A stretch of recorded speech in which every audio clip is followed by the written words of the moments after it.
Quero convidar você, meu irmão, a abrir sua Bíblia no livro de Mateus, no capítulo 21.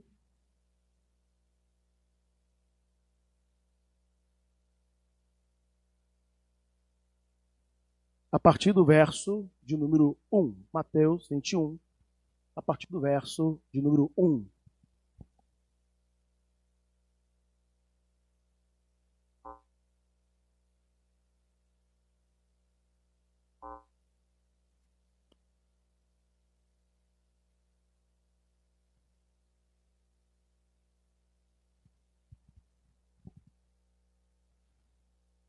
Amém, irmãos? Eu vou ler por aqui. Quando se aproximaram de Jerusalém e chegaram a Betfagé, ao Monte das Oliveiras, enviou Jesus 2 discípulos, dizendo-lhes: Ide à aldeia que aí está diante de vós, e logo achareis presa uma jumenta, e com ela um jumentinho. Desprendei-a e trazei-a-nos. E se alguém vos disser alguma coisa, responde-lhe que o Senhor precisa deles, e logo os enviará. Ora, isso aconteceu para que se cumprir o que foi dito por intermédio do profeta. Dizei à filha de Sião: eis aí que vem o teu rei, humilde, montado em um jumento, num jumentinho, cria de animal de carga. Indo os discípulos, e tendo feito como Jesus lhe ordenara, trouxeram a jumenta e o jumentinho. Então, puseram em cima dele as suas vestes, e sobre elas Jesus montou. E a maior parte da multidão estendeu as suas vestes pelo caminho, e outros cortaram ramos de árvores, espalhando-os pela estrada. E as multidões, tanto as que o precediam, como as que seguiam, clamavam: Hosana ao filho de Davi, bendito o que vem em nome do Senhor, Hosana nas maiores alturas. E entrando ele em Jerusalém, toda a cidade se alvoroçou e perguntavam: quem é esse? E as multidões clamavam: este é o profeta Jesus, de Nazaré, da Galileia. Tendo Jesus entrado no templo, expulsou todos os que ali vendiam e compravam. Também derribou as mesas dos cambistas e as cadeiras dos que vendiam as pombas. E disse-lhes: está escrito, a minha casa será chamada casa de oração. Vós, porém, a transformai em covil de salteadores. Até aí. Vamos orar? Pai, em nome de Jesus, nós pedimos ao Senhor a tua paz, a tua bênção e a tua graça. Continua conosco, ó Deus, nos abençoando, nos guardando, e continua, Pai, ministrando ao nosso coração, porque nós queremos ouvir o Senhor, vivenciar aquilo que o Senhor tem para nós. Sobretudo, Pai, abençoa-nos, em nome de Cristo. Amém e amém. Continua ministrando, Deus. Amém. Quero passar um filme para vocês, um filme pequeno, muito pequeno. E logo após nós vamos ministrar a palavra do Senhor. Pode apagar aqui para mim, Sr. Oswaldo, por favor. Muito bem, Sr. Oswaldo. Sr. Oswaldo, como sempre, muito atento.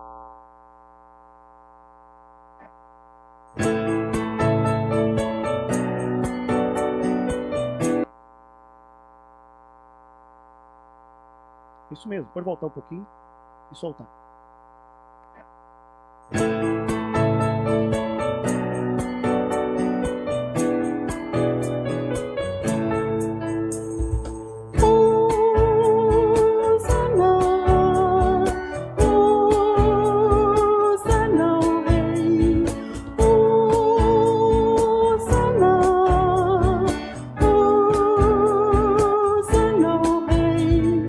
Quantos e palmas espalhando vai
Hosana ao que vem em nome do Senhor. Com um alento de grande exclamação, prorrompem com voz triunfal. Hosana, Hosana ao Rei. Hosana,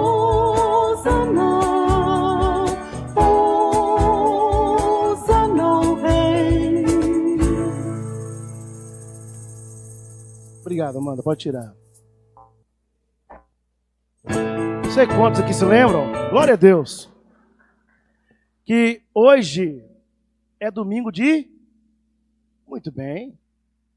Muito bem. E é exatamente num domingo que passou a ser chamado de Ramos, Jesus chega em Jerusalém. Jerusalém que para muitos é a capital, e de fato é, mas era Jerusalém também a capital da maldade, da exploração, da perversidade, da mentira, do roubo, da exploração, da covardia. E ali estava altamente separado. Rico é rico, pobre é pobre. Havia ali em Jerusalém um tempo onde estava ali o povo altamente desanimado, altamente desesperado, distante. Sobretudo um povo em desesperança.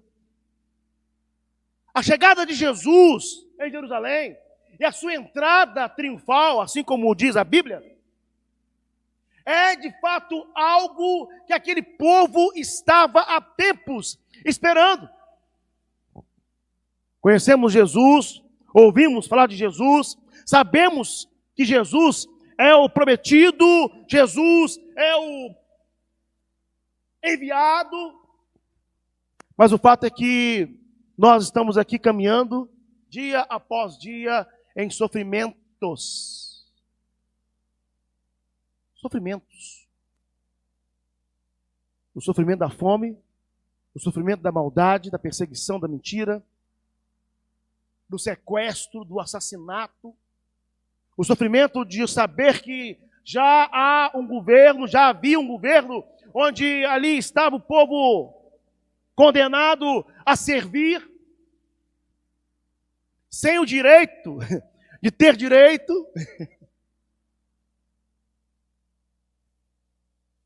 E para esse povo só havia uma esperança. Jesus. Jesus. E o fato é que, para o governo da época, esperava-se realmente a vinda de um rei. Mas um homem montado, talvez aí, em um cavalo de guerra, todo parafernado. E o que surge naquele momento é um homem simples, montado num animal simples. De fato, o que para muitos é o homem do povo, enviado para o povo. Irmãos e irmãs, Jerusalém é a capital de um povo carente, sofredor, gente que não tinha vez, gente que não tinha voz. E a chegada de Jesus ali, quando o povo para e entende que o prometido está entre nós. O rei está aqui. Eis no nosso meio aquele que veio para libertar o povo. Eis o nosso meio aquele que veio para dar vida à nossa vida. Eis o nosso meio aquele que veio para libertar, para curar, sobretudo para salvar. Queridos irmãos e irmãs, o gesto dos ramos ao chão, o povo tirando a roupa e estendendo ao chão, era de fato para dizer: olha, nós não somos dignos de ter o Senhor sobre o mesmo solo que nós pisamos. Nós não somos dignos. Mais do que isso, nós não somos dignos de ter o Senhor conosco. Mas o fato é que nós precisamos do Senhor, nós carecemos do Senhor. E muito diferente do que o pessoal do louvor entende, né, que a palavra hosana significa louvor, né? E talvez esse seja um dos grandes equívocos que nós ainda temos por aí. Já vi aí grupo de louvor chamado hosana e tal, e algumas pessoas associam a palavra louvor a hosana. Muito pelo contrário, muito pelo contrário. A palavra hosana significa socorra-nos, livra-nos, acolha-nos, cura-nos, salva-nos. Nós precisamos de Ti. Hosana, Hosana. Era o povo gritando: eu preciso do Senhor. Nós precisamos do Senhor. Só o Senhor pode nos libertar. Só o Senhor pode nos abençoar. Só o Senhor pode nos curar. Só o Senhor é de fato a nossa esperança. Irmãos e irmãs, quero que você leve essa palavra para casa. Jesus Cristo pode transformar todas as coisas. Em segundo lugar, Jesus Cristo transforma todas as coisas. E em terceiro lugar, Jesus está disposto a transformar a minha vida, a sua vida, as nossas vidas. Ah, pastor, mas meu filho está há 20 anos. Eu prego com meu filho há 20 anos. Eu prego com meu esposo há 40 anos. Eu prego para alguém perto da minha casa há tanto tempo. Meu irmão, em nome de Jesus, querido, eu creio no poder de Deus, que pode mudar todas as coisas. E a sua queixa não é nada para o Senhor. Muito pelo contrário, esse Deus que adentra a Jerusalém e muda, transforma, cura, salva a vida daquele povo, é o mesmo que também pode transformar a sua vida, a vida da sua família, em nome de Jesus. Porque o Senhor pode. Porque o Senhor pode. Digo a você com muita tranquilidade e com muita segurança: aquele povo não estava recebendo apenas o prometido. Aquele povo não estava recebendo apenas aquele que um dia foi dito pelo profeta. Aquele povo não estava recebendo um astro de TV, não. Aquele povo estava recebendo o Senhor dos Senhores, o Mestre dos Mestres. É Ele que de fato poderia, pode e continua podendo mudar, transformar e salvar nossas vidas. Esse é quem aquele povo estava recebendo. O fato é que muitas pessoas hoje ainda olham para Jesus e o tem como mais um. Olham para Jesus e ainda o tem como o melhor colega da sala de aula. Ou olham para Jesus e o reconhece como o meu chapa da pelada do sábado de manhã. Irmãos, quem é Jesus? Quem é Jesus? Talvez alguém poderia dizer, e pode pensar assim, claro: pastor, Jesus o governo da época. Pastor, Jesus morreu porque desafiou o povo da época. Certa vez, ouvindo um analista sobre a vida de Jesus, ele disse que Jesus havia sido um preso político. Ô, meu irmão, Jesus é projeto de Deus para mudar, transformar e salvar a humanidade. Esse é Jesus. Esse é Jesus. E o que tinha em Jesus naquele momento? As portas de Jerusalém. Montado num jumento. E entrando exatamente ali aonde os reis passavam, aonde as autoridades passavam. O que estava ali era de fato um homem pautado pelo projeto de Deus, pela profecia viva. Sobretudo, um homem que entrava em Jerusalém com muita autoridade para dizer ao rei: olha, eu venho em nome do Deus Todo-Poderoso para ser de fato, para fazer de fato e para fazer de fato algo que rei nenhum, comando nenhum, governo nenhum desse mundo pode fazer. Esse é Jesus. Esse é Jesus. E muitas vezes, irmãos e irmãs, nós esquecemos desse Jesus que nos unge com a sua graça, com o seu amor. E às vezes, em meio aos nossos problemas do dia a dia, e não pense você que pastor não tem problema, que tem, que tem. A vontade que a gente tem muitas vezes é desanimar também. A vontade que a gente tem é largar tudo para o alto. Eu sou assim, eu tenho certeza que você também é assim.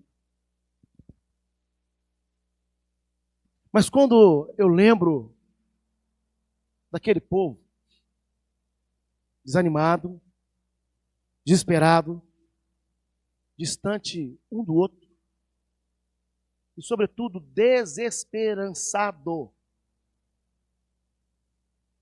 Talvez, se fosse meramente humano, o povo podia dizer: e agora? Quem poderá nos...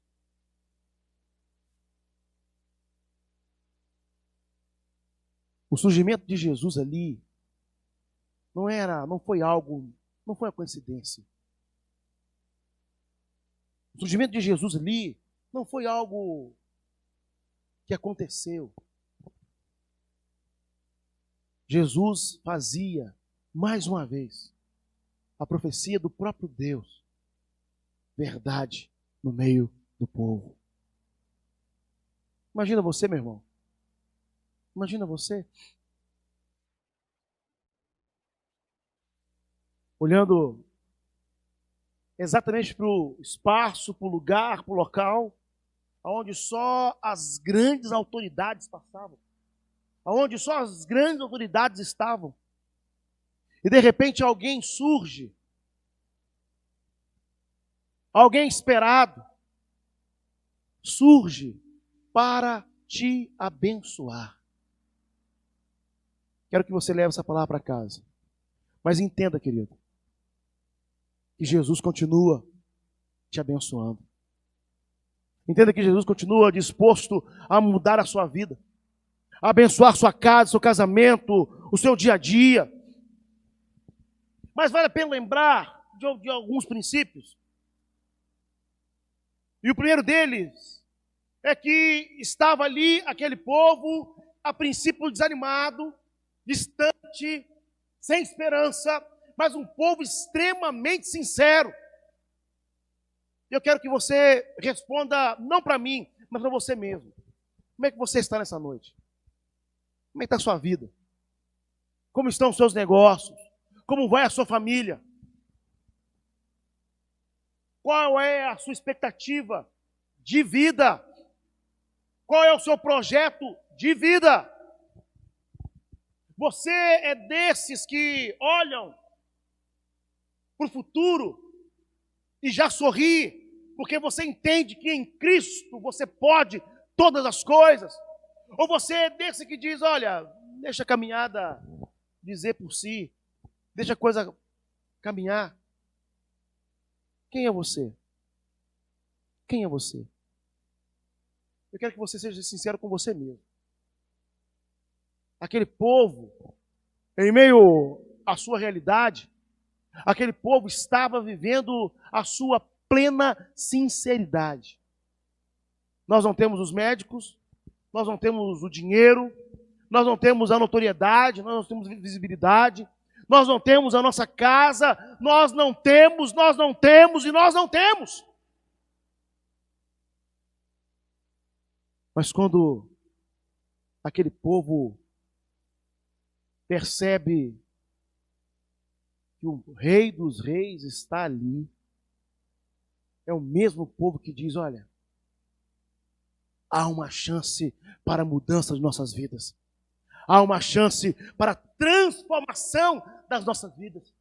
E a nossa chance é Jesus, aquele que foi prometido, aquele que é enviado, aquele que é revelado. Esse é Jesus. E em meio a essa realidade, Senhor, Hosana, Hosana, Hosana. Socorra-nos. Olhe para nós. Tenha misericórdia de nós. Cuida de cada um de nós. Cura-nos. Sobretudo, salva-nos. Porque nós queremos caminhar segundo a tua graça e o teu poder. Irmãos, qual é ou quais são os desafios do seu dia a dia? Quais são? Quais são? Quais são? Quero aqui, com muita alegria, digo isso hoje com muita alegria. Algo muito simples, mas uma grande verdade, algo que marcou muito a minha vida. Nós construímos a nossa igreja em Montes Claros, quando o dinheiro acabou, os materiais acabaram, nós tínhamos algumas pessoas que nos ajudavam, as pessoas não poderiam nos ajudar, mas havia uma emergência e nós precisávamos alcançar aquela meta o quanto antes.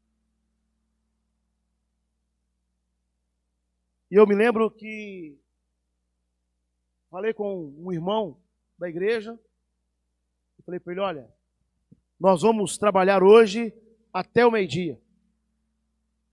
E daqui para frente, sinceramente, eu não sei como vai ficar.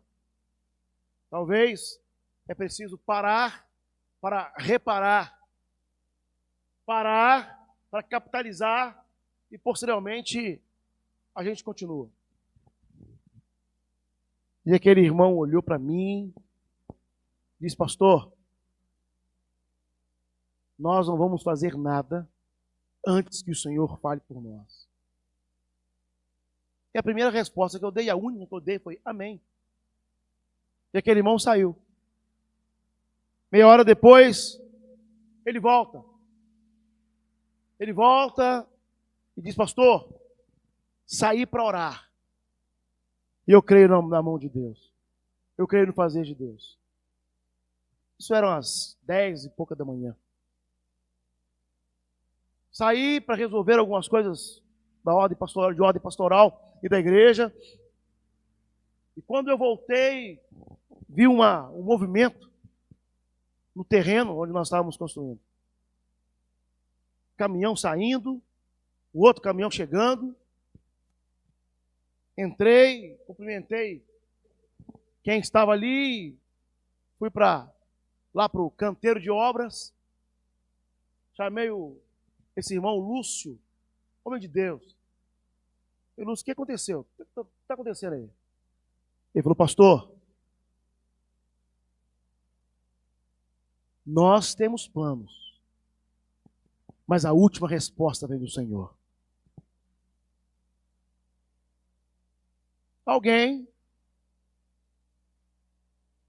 havia entendido o nosso projeto, se colocou nas mãos de Deus, e Deus abriu portas para que a nossa obra não parasse, para que os nossos materiais não acabassem.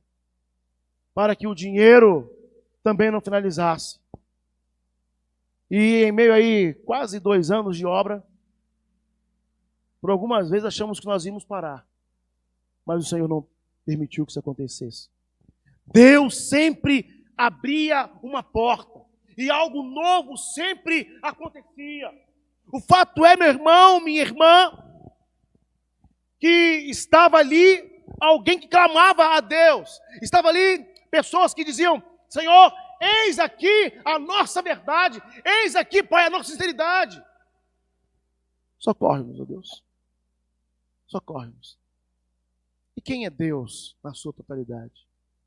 Deus é quem nos ouve. Fala para quem está do seu lado. Deus te ouve. Fala para ele. Deus te ouve. Fala para ele isso. Deus te ouve.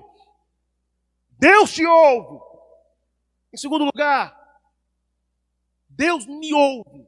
Em segundo lugar, meu irmão, Deus me entende. Fala para ele. Deus te entende. Fala para ele. Deus te entende. E Deus atende. Deus entende o coração daqueles que clamam.